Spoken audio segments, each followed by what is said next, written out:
through her brown period, Myrna read. To say her latest offerings are shit is to be unfair to effluent. Let's hope it is just a period and not the end. Oh, said Myrna. Putting down the phone, she reached for her friend's hand. Merde. Tabernacle! Someone from Serious Crimes just sent a link. Listen to this. The other agents in the conference room looked over as he read off his cell phone.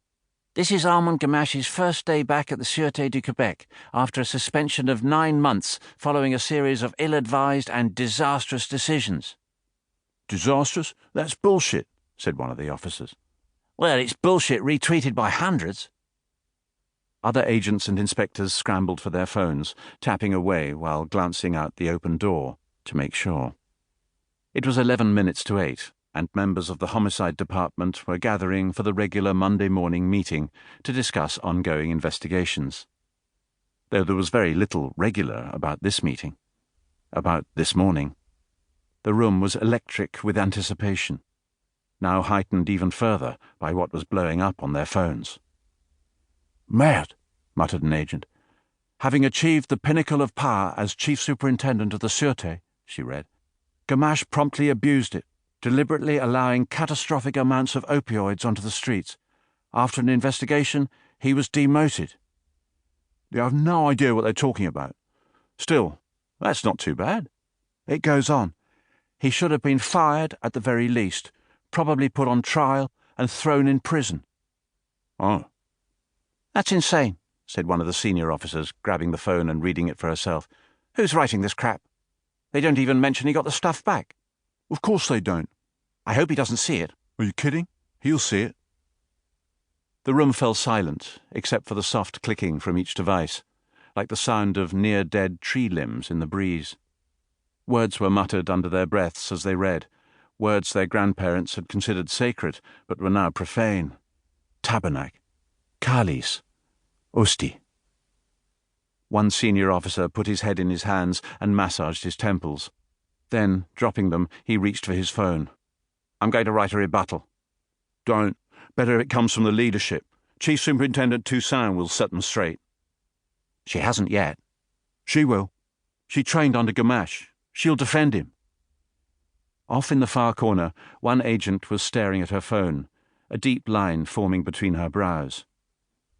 While the others were pale, she was flushed as she read not a text or tweet, but an email. Though in her mid-40s, Lisette Cloutier was one of the newer recruits to homicide, having been transferred from the Sûreté's accounting department.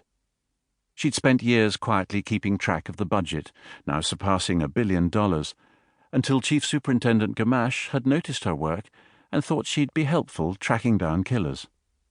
While she couldn't follow a DNA trail or a suspect to save her life, she could follow the money, and that often led to the same place.